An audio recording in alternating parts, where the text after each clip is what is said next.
बंसी चोर की बजाई रे नंद लाला, प्रेम की बजाई रे नंद लाला रे गोपाल लाला, नंद लाला रे गोपाल, ओ बंसी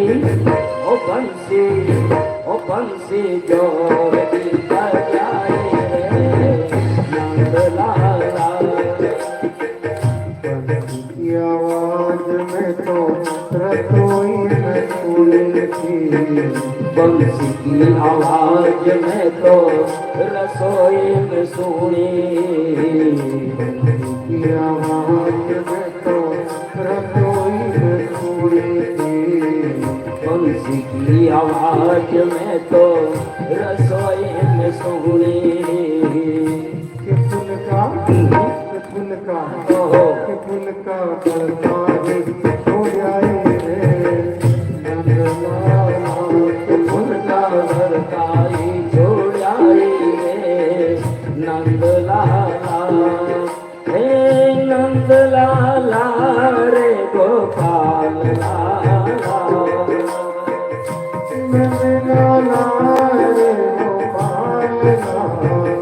ओ बंसी चोर की बजाई रे नंद लाला, ओ बंसी चोर की बजाई रे नंद लाला,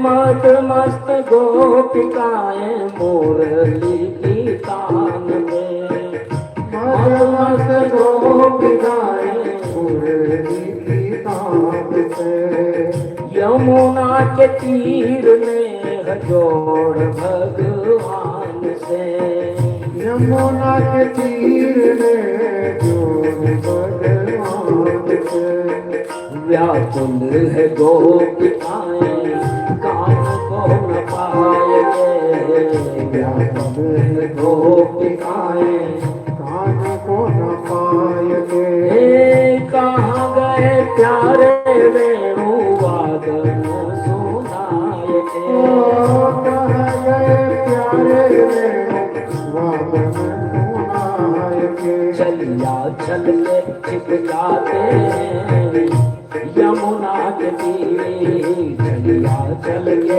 छिप जाते हैं यमुना के तीर, यमुना के तीर, यमुना के तीर, यमुना के तीर, यमुना के तीर, कन्हैया बंसी बजाते हैं यमुना के तीर, कन्हैया बंसी बजाते हैं यमुना के तीर, ओ बंसी बजाते हैं यमुना के तीर।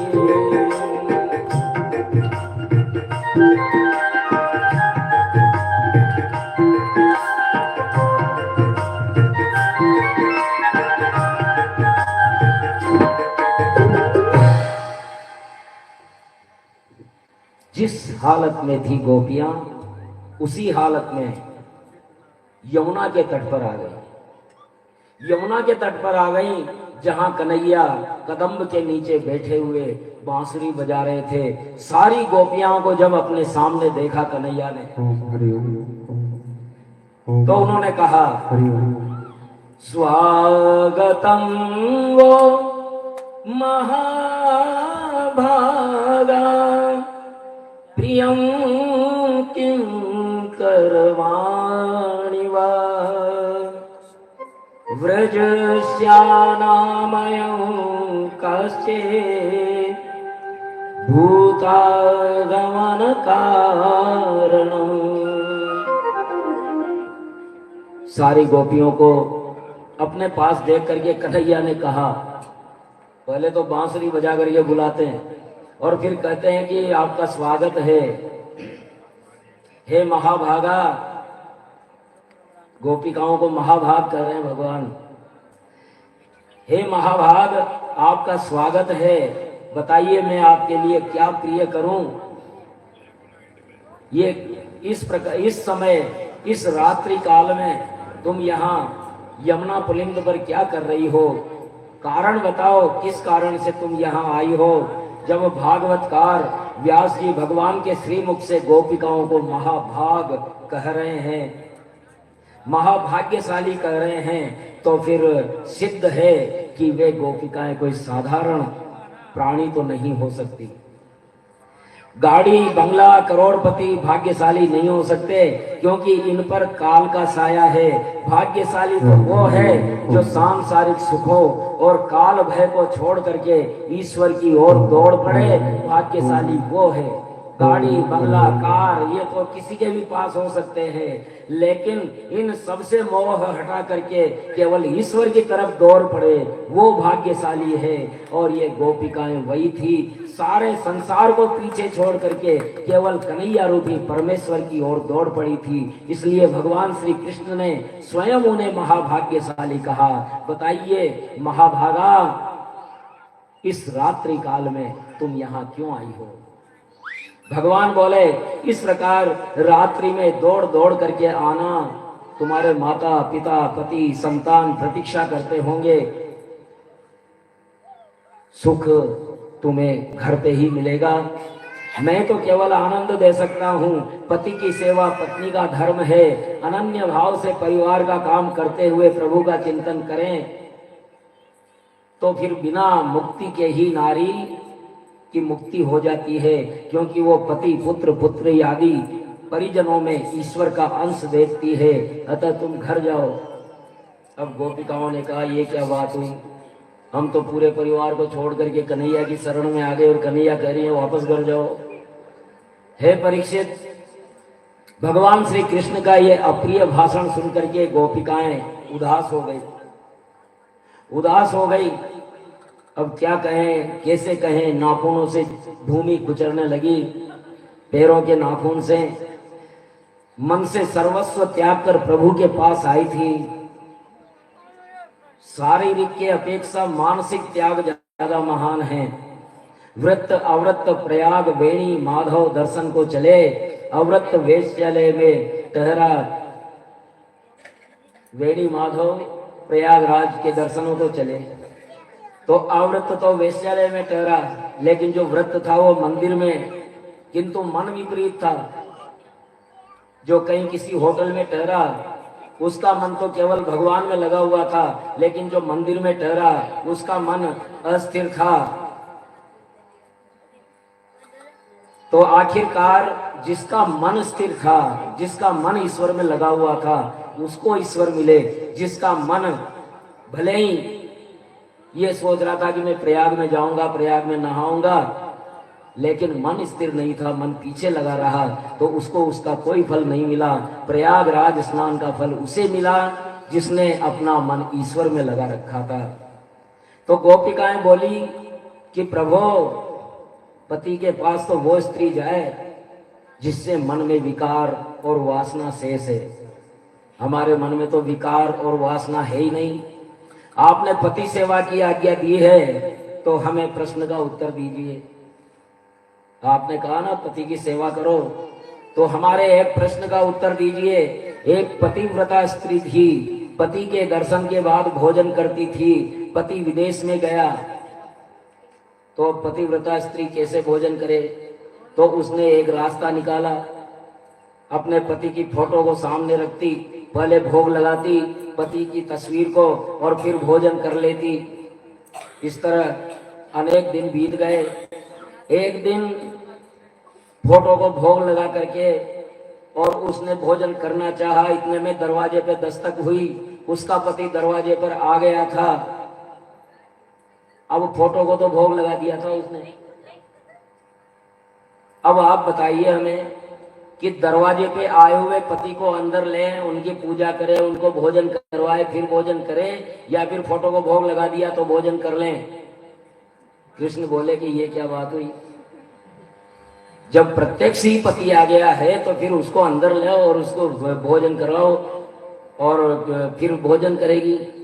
तो बस हमारे प्रश्न का उत्तर यही है, प्रभु जो आपने घर पर जाने के लिए का, घर पर जो हमारे पति बैठे हैं ना, वो तो आपके फोटो हैं। परम परमेश्वर, परम पति, जगतपति तो आप हैं। हम जगतपति की शरण में आ गए, हमें सांसारिक पति से कोई लेना देना नहीं है। और ये परम पति परमेश्वर की शरण में आ गए हैं, तो वो जो घर पे बैठे हैं वो तो आपकी फोटोएं हैं। तो अब हम फोटोओं को क्या करें जब आप स्वयं मिल गए हैं। और इस प्रकार जब गोपिकाओं का अनन्य प्रेम किया, प्रेम देखा भगवान ने, तो सम्मान किया। प्रभु ने गोपियों के प्रेम का इस प्रकार जब देखा, निर्मल मन है, तो निर्मल मन जन सो मोहि पावा, निर्मल मन जन सो मोहि पावा, मोहि कपट छल छिद्र न भावा, मोहि कपट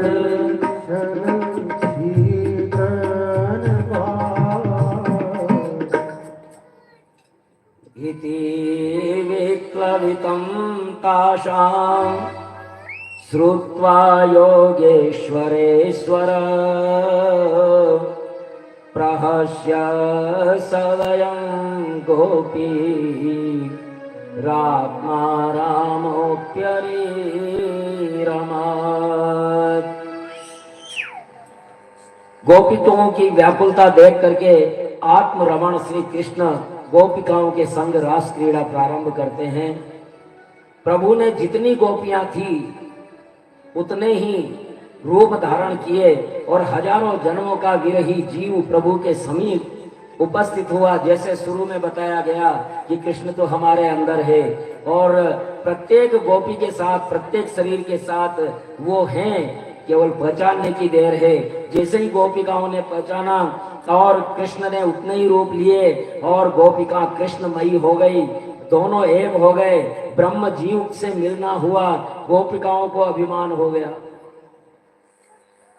गोपिकाओं को अभिमान हो गया कि कन्हैया तो मेरे साथ है, शेष गोपियों के साथ नहीं है। हर गोपी को ऐसा लगा कि कन्हैया मेरे साथ है तो मैं सब इन गोपियों से मैं ज्यादा महान हूँ। ऐसा घमंड हुआ। तो जहां घमंड होता है वहां तो प्रभु ठहरते नहीं है।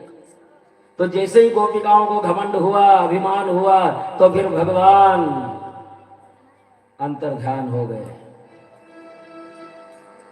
और ब्रज में तो ऐसी मान्यता है कि भगवान ने पीतांबर का घूंघट खींच लिया तो सारी गोपिकाओं ने ऐसा समझा कि कन्हैया हमारे बीच नहीं है, ये पीतांबर का घूंघट लिए भी कोई गोपी है। ऐसा ब्रज मंडल में माना जाता है और सभी ने उन्हें गोपी समझा। गोपिका बाहर ढूंढती फिरती थी, केवल रास मंडल में नहीं, भगवान तो हृदय में ही मिलेंगे। और इस प्रकार बड़े आनंद से रास होते होते अचानक जैसे हवा में टकराते हुए किसी चट्टान से टकरा जाए। मत मस्त गोपिकाएं मुरली की तान से, मत मस्त गोपिकाएं मुरली की तान से, यमुना के तीर ने जोड़ भगवान से, यमुना के तीर ने जोड़ भगवान से, व्याकुल है गोपिकाएं कान को न पाए के, व्याकुल है गोपिकाएं कान को न पाए।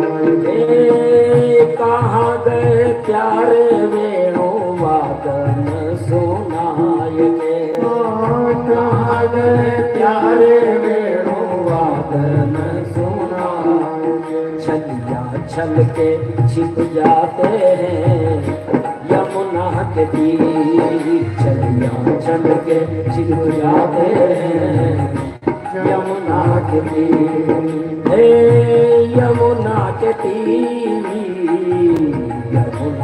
तीर, यमुना के तीर, यमुना के तीर।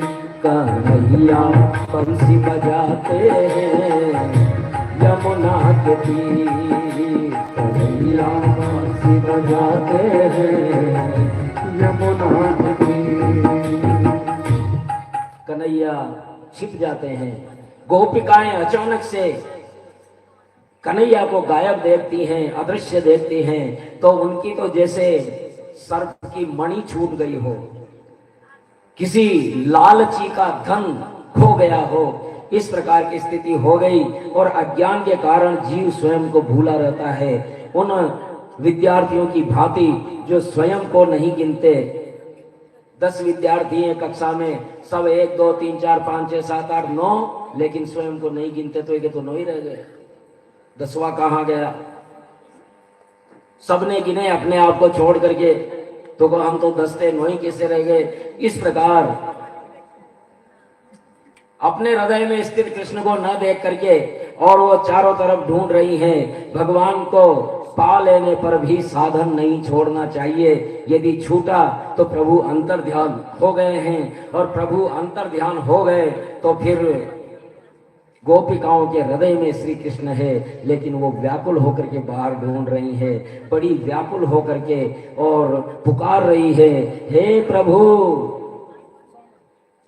मधुवन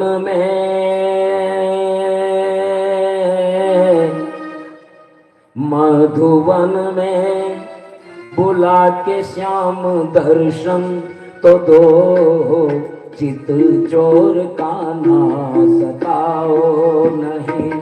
मधुवन में बुला के श्याम दर्शन तो दो, चित चोर कान्हा सताओ नहीं।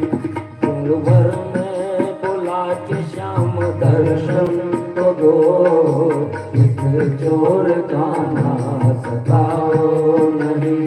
अपने चरणों की रज का वो चंदन तो दो, चित चोर कान्हा सताओ नहीं।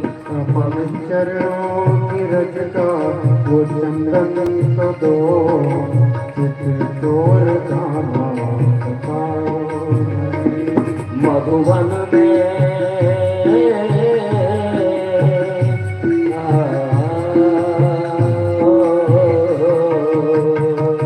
मधुवन में बुलाए श्याम दर्शन तो दो, चोर कान्हा सताओ नहीं। अपने चरणों की रज का वो चंदन तो दो, चित चोर कान्हा सताओ नहीं। अपने चरणों की रज का वो चंदन तो दो, चित चोर कान्हा सताओ नहीं।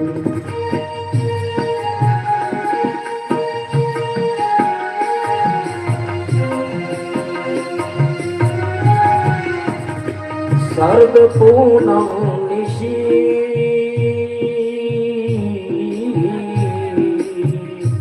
शरद पूनम निशी, पूर्ण नभ में शशि, चंदिनी चांद पाकर बनी सोड़सी, चंदिनी चांद पाकर बनी सोड़सी।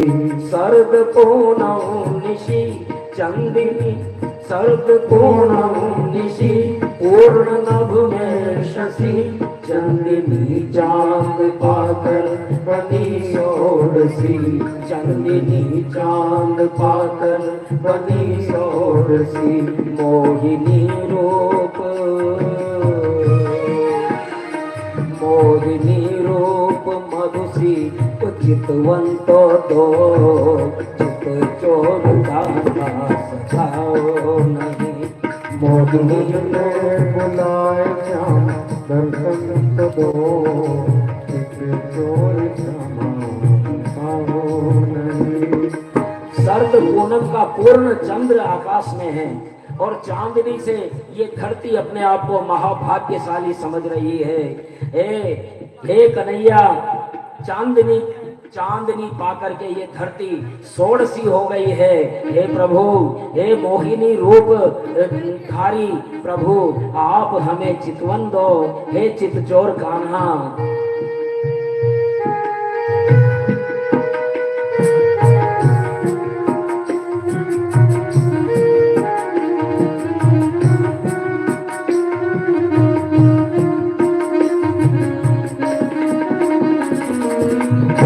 हे कन्हैया, आपने मुरली की मस्त धुन सुना करके हमें घायल कर दिया है। हम आपके दर्शन चाहते हैं। आप मुरली की तान ही छेड़ दीजिए, हमें पता लग जाएगा आप कहाँ है। मस्त मुरली की धुन,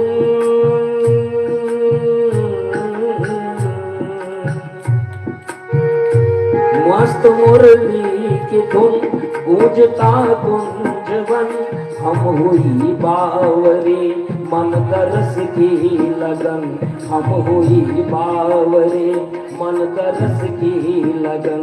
मस्त मुरली की धुन गूंजता कुंजवन, हम हुई बावरी मन तरस की लगन, हम हुई बावरी मन तरस की लगन। अपनी बंसी को, अपनी बंसी को होठों का चुंबन तो दो, चित चोर का नाम सताओ नहीं। अपनी बंसी को होठों का चुंबन तो दो, चित चोर का नाम सताओ नहीं। मधुवन में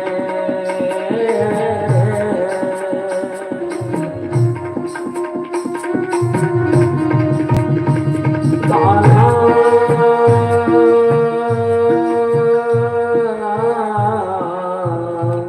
कान्हा, कान्हा, अपनी बंसी को होठों का चुंबन तो दो, चित चोर कान्हा सताओ नहीं।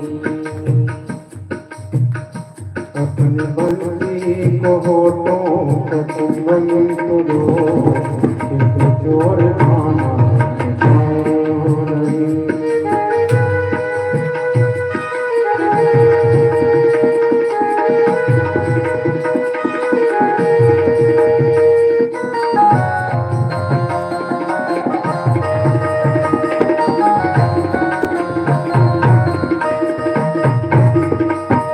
गोपिकाओं का विरह बढ़ता जा रहा है, और जब विरह हद से गुजरता है तो फिर वो सभी में प्राणों का आधान करती है। वो वृक्षों से पूछती है, वनस्पति से पूछती है, धरती के कण कण से पूछती है, और तो और चंद्रमा से पूछती है, तुम्हें तो हमारा कान्हा दिखाई दे रहा होगा ना? अरे बता दो हमारा कान्हा कहाँ गया? यमुना की धारा से पूछती है, हे यमुना, आप उनकी अर्धांगिनी है, आप बता दीजिए हमारा कान्हा कहाँ गया है। इस प्रकार और वो कहती है,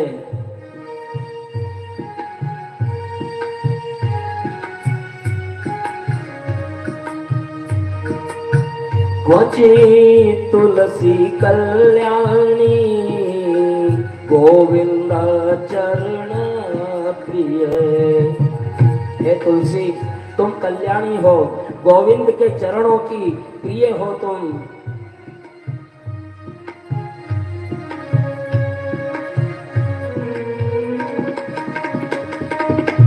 क्वचित तुलसी कल्याणी गोविंद चरण प्रिय, सहत्वाली कुलेर्विभ्र, दृष्टस्तेति प्रियोच्युत, दुष्टस्तेति प्रियोच्युत, वृक्ष गुल्मोलता,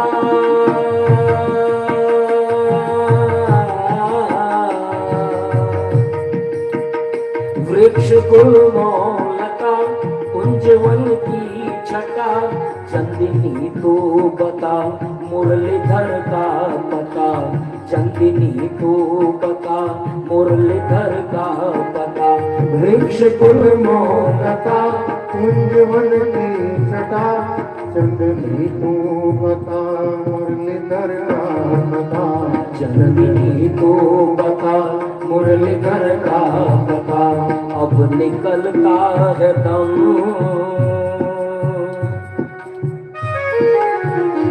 अब निकलता है दम हमको जीवन तो दो चित चोर का ना सताओ नहीं अब निकलता है दम हमको चिंतन तो दो चोर का ना सताओ नहीं अब मन में बुला के श्याम दर्शन तो दो चित चोर का ना सताओ नहीं।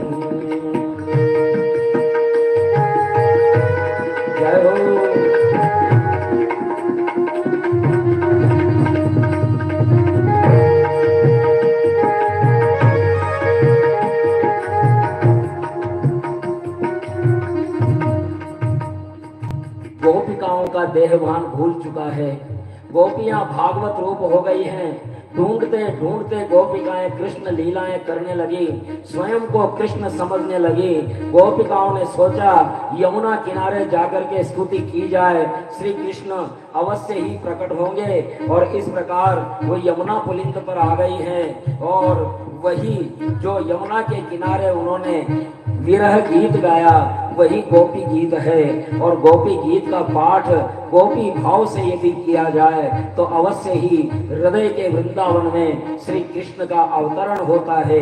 अतः अत्यंत व्याकुलता और आर्त स्वर में भगवान नाम को पुकारेंगे तो भगवान अवश्य आएंगे। जयति तेदिकं जन्मना विजय जयति तेदिकं जन्मना विजय सयत इंदिरा सस्वदत्रहि दैत दृश्यतां दीक्षुतावता वैगता तवस्तां विचिन्वते वैवृता तवस्तां विचिन्वते जयति तेदिकं जन्मना विजय जयत इंदिरा सस्वदत्रहि दैत दृश्यतां दीक्षुतावता वैव्रता सवस्तां विचिन्वते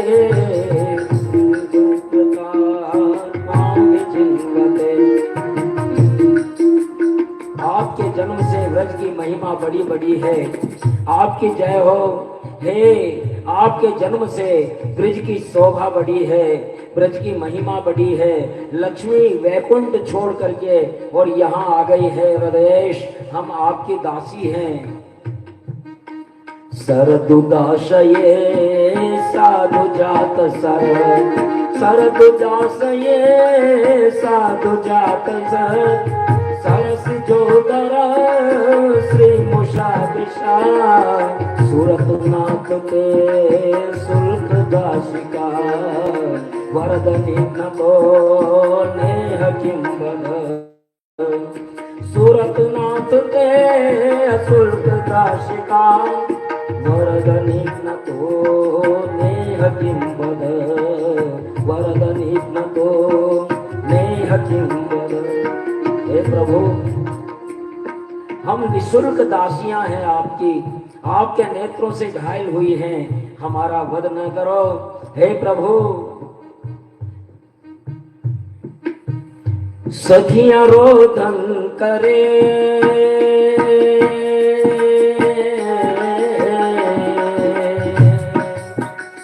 सखियां रोदन करे शाम आओ अरे आगमन की मुझे रास लीला करे आओ की मुझे रास लीला करे सखिया रोदन करे श्याम आओ अरे आगमन की मुझे रास लीला करे आगमन की मुझे रास लीला करे काम निकला रहा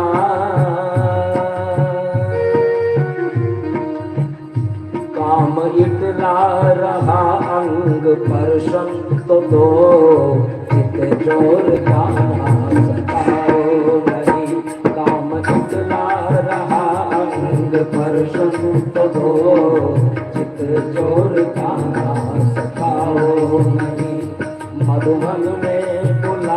श्याम दर्शन तो दो, चित चोर खाना सताओ नहीं।